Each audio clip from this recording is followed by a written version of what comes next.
그러나 요한복음 20장에는 부활로 끝이 났지만 21장이 덧붙여져 있습니다.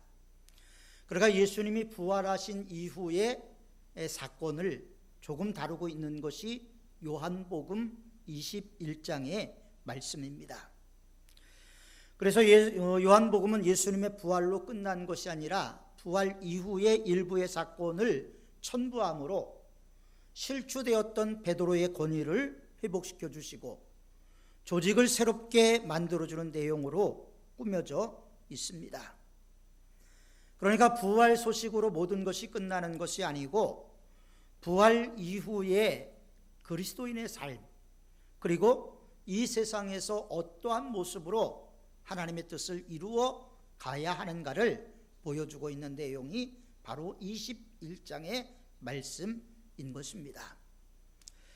오늘 우리가 읽은 본문의 말씀에는 7명의 제자들이 베드로의 고향인 디베랴 바다로 나갔다고 했습니다.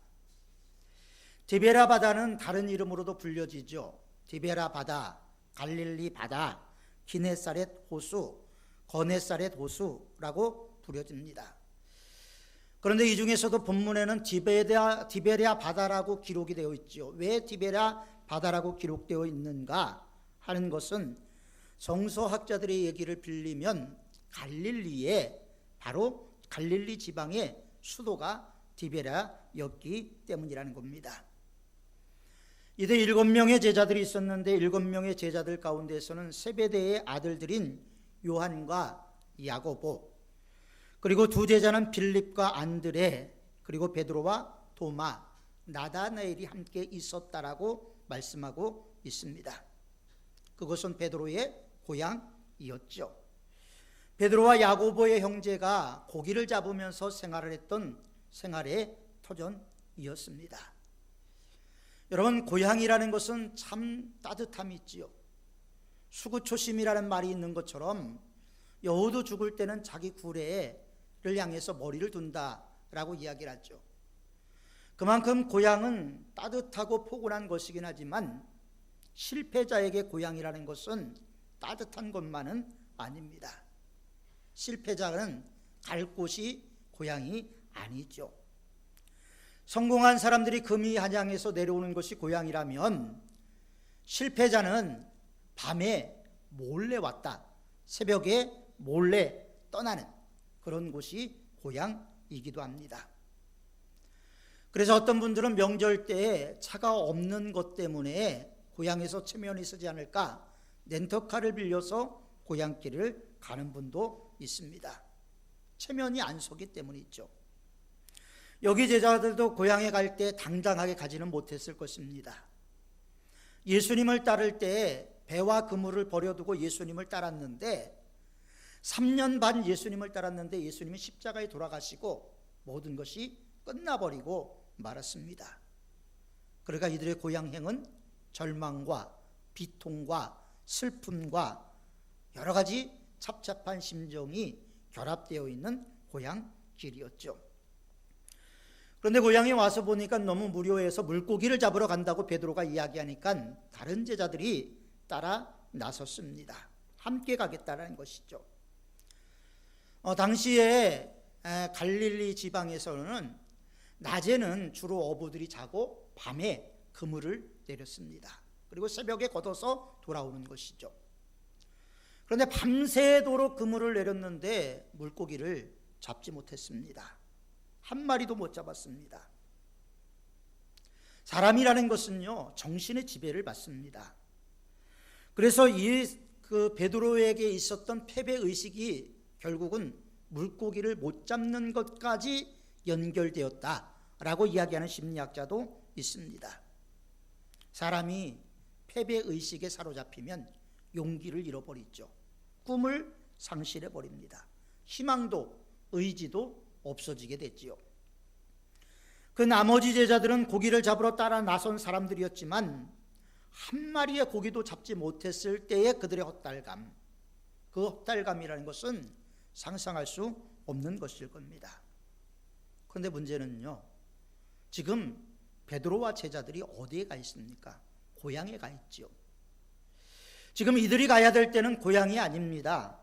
그들이 가야 될 곳은 깊은 산 속에서 숨어서 기도하며 하나님의 은혜를 구해야 했던 상황이죠. 예수님이 고난을 전후해서 제자들은 너무나 큰 시행착오를 경험했고 큰 실패를 해야만 했습니다. 그래서 기도로 그 모든 것을 회복해야 되는데 고향이라니. 그런데도 고향에 간 이유가 있습니다. 고향에 왜 갔을까요? 그들은 배와 그물을 버려두고 예수님을 따랐다 그랬어요. 그러니까 고향에 가면 배가 있고 그물이 여전히 존재하고 있었다라는 거죠. 베드로와 야고보와 요한은 아마 고향을 떠날 때 이 배를 불살라 버리고 떠나야 했었을 것입니다. 우리가 구약에 보면 엘리야에게 엘리사가 선택이 돼서 제자가 됐죠. 엘리야로부터 선택받은 엘리사는 그 부름받는 순간에 농사를 짓고 있었어요. 쟁기질을 하고 있었습니다. 그때 엘리야의 부름을 받고 그는 쟁기를 부숴버리고 소를 잡아서 마을 사람들에게 잔치를 버리고 이제 엘리야를 따라가게 됩니다. 선지자의 길이 아무리 힘들어도 아무리 험악해도 도중에 다시 돌아가지 않겠다. 나는 선지자로서의 사명을 마지막까지 완수하겠다. 이런 결의로 농기구를 부숴서 불살라버리고 소를 잡아서 잔치를 하게 되는 것이죠. 옛날 노마의 타락상을 본 사람들이 실증을 느끼고 이제 배를 타고 카르타고로 떠났습니다. 그들은 카르타고에 도착하자마자 자기들이 타고 온 배를 불살라 버렸습니다. 여기서 삶이 아무리 힘들어도 그 타락한 도시인 노마로 가지 않겠다. 힘들고 외로워도 찌들린 노마로는 가지 않고 여기서 새 세계를 만들겠다라는 결연한 결단이 있었던 것이죠. 이스라엘 백성들도 마찬가지. 이스라엘 백성들이 출애굽을 했을 때 홍해를 건너갔습니다. 홍해를 건너갔는데 하나님이 홍해를 육지같이 만들어줬죠. 그래서 물벽 사이로 그들이 그렇게 소망했던 가나안 땅을 바라보면서 나갔어요. 그런데 홍해를 건너니까 어떻게 됐죠? 다시 물이 다 덮여버렸습니다. 그것은 무엇을 의미하는 것입니까? 홍해를 건너게 한 것은 아무리 힘들고 어려워도 가고 애굽으로 돌아가지 말아야 된다는 것을 하나님이 상징적으로 보여주는 것이었죠. 애굽으로 돌아가지 못하게 하기 위해서 하나님은 이스라엘 백성들을 홍해를 건너가게 하셨습니다.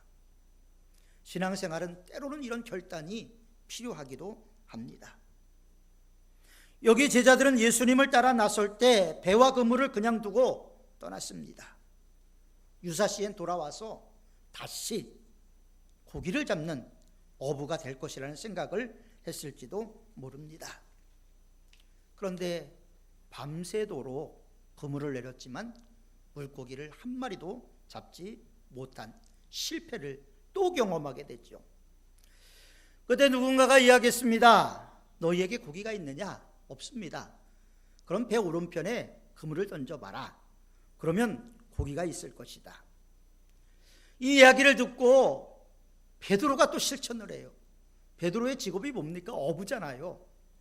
어부인데도 또 낯선 사람의 그 말 한마디에 실천하는 베드로의 모습을 우리는 볼 수가 있게 됩니다. 그 사람이 누군지 확인도 하지 않았어요. 그런데 문제는 그물을 내렸더니 너무나 많은 물고기들이 잡혔다는 겁니다. 그물 가득히 고기가 잡혔죠.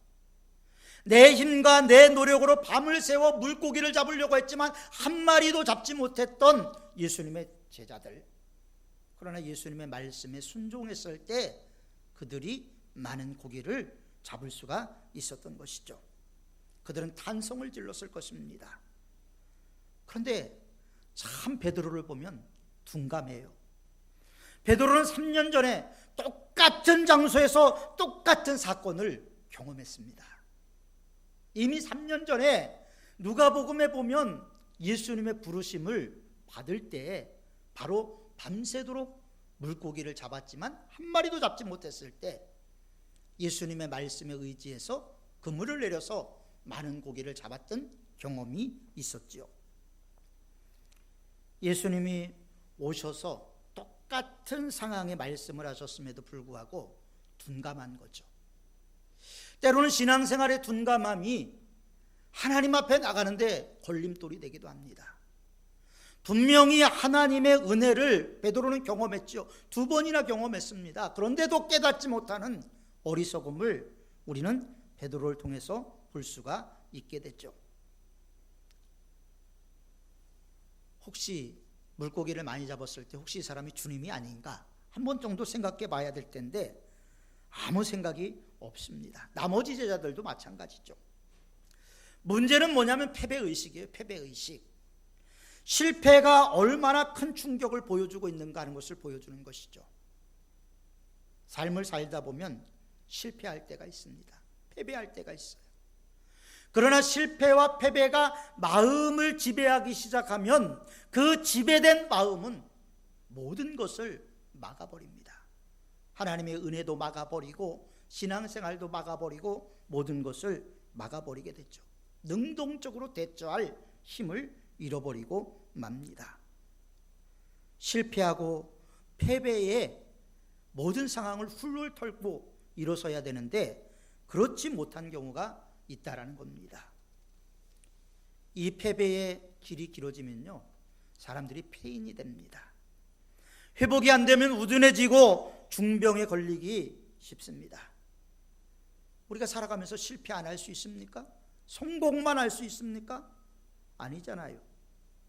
실패할 때 우리가 실패한 후에 자기 관리가 그래서 중요한 것입니다. 빨리 회복을 해야 하는 것이죠.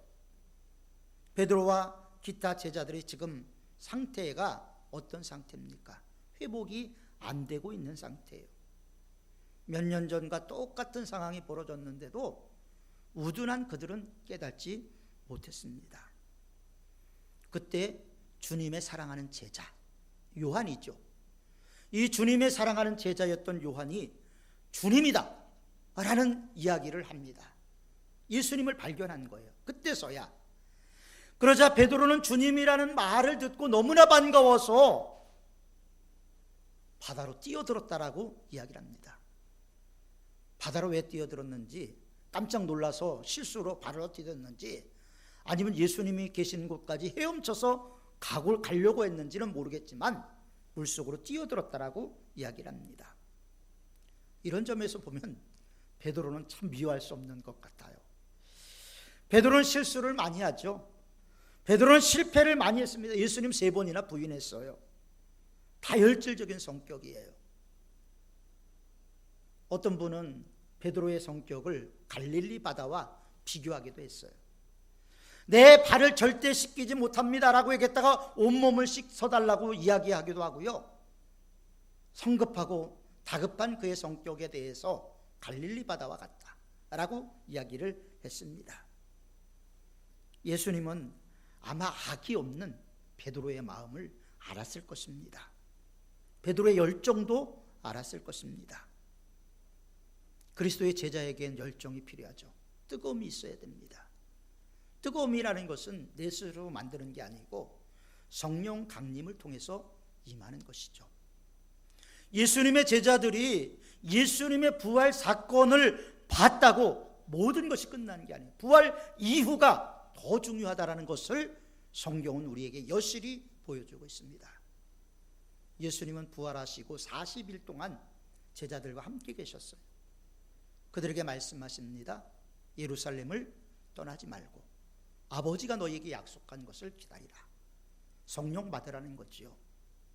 성령을 받기까지 온전한 제자로서의 삶을 예수님의 제자들은 살아내지 못했던 거예요. 부활은 받지만 부활 이후의 삶에 대해서 그들은 깊이 있게 경험을 하지 못했다라는 것입니다.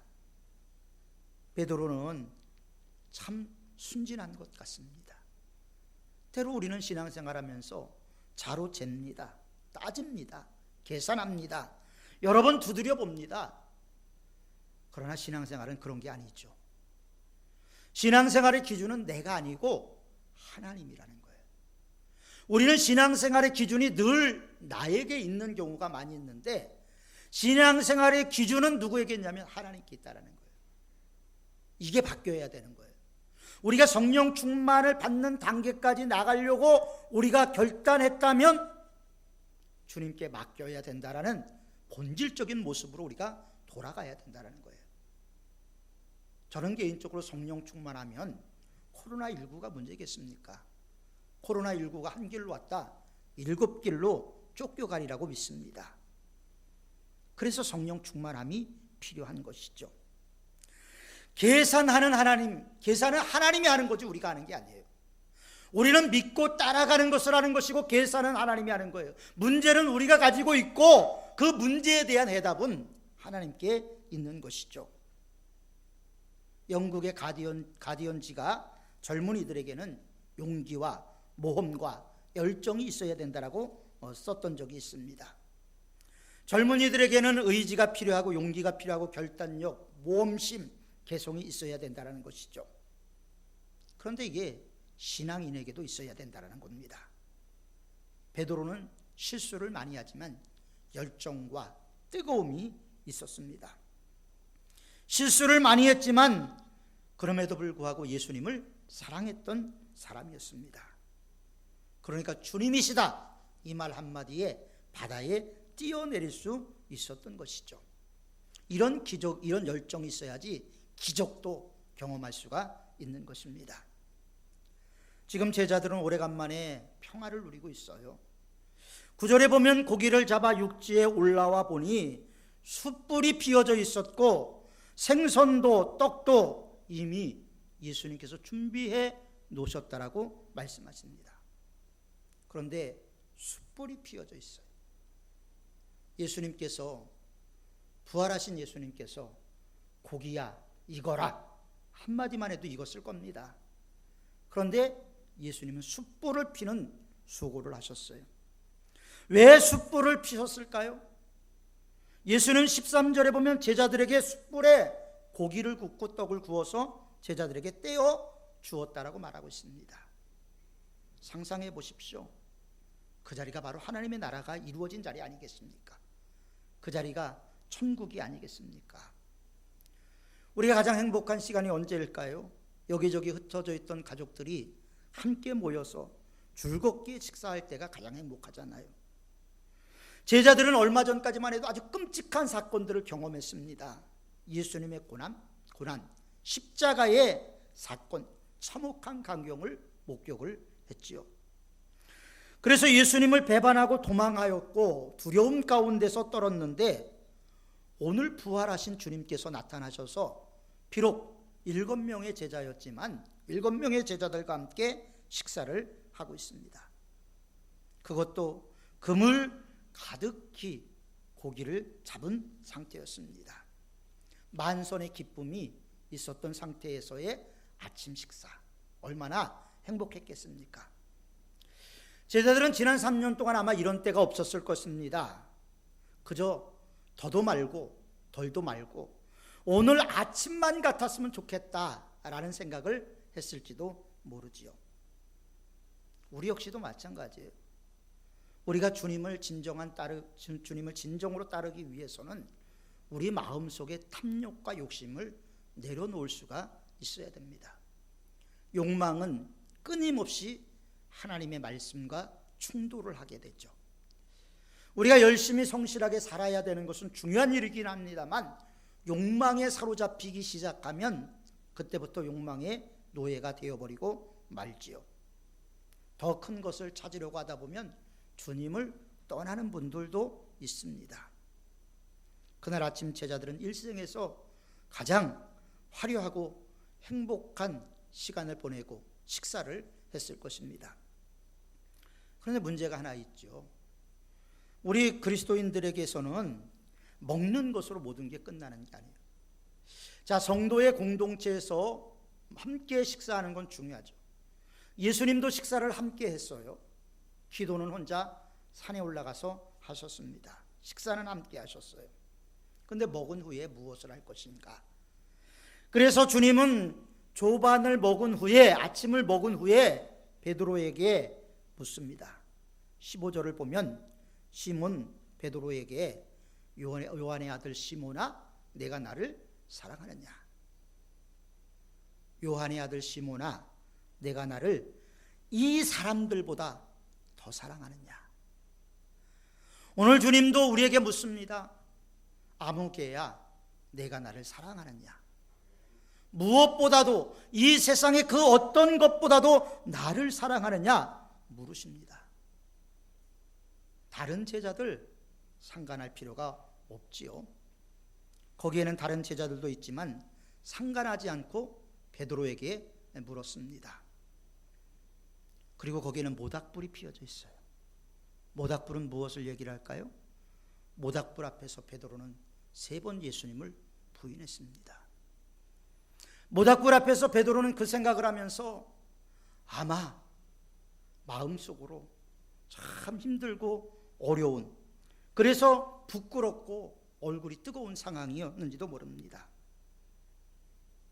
모닥불을 만지작거리면서 주님이 물었습니다.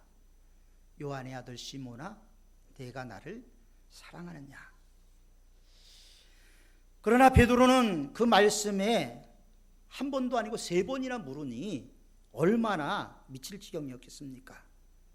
제자들 앞에서 망신이죠. 그래서 대답하기를, 내가 주님을 사랑하는 줄 주님께서 아시지 않습니까? 이 말은 뭐예요? 주님 다 알면서 왜 자꾸 물으세요? 내가 주님 사랑하는 거 아는데 왜 자꾸 물으세요? 이런 의미를 담고 있는 것이요.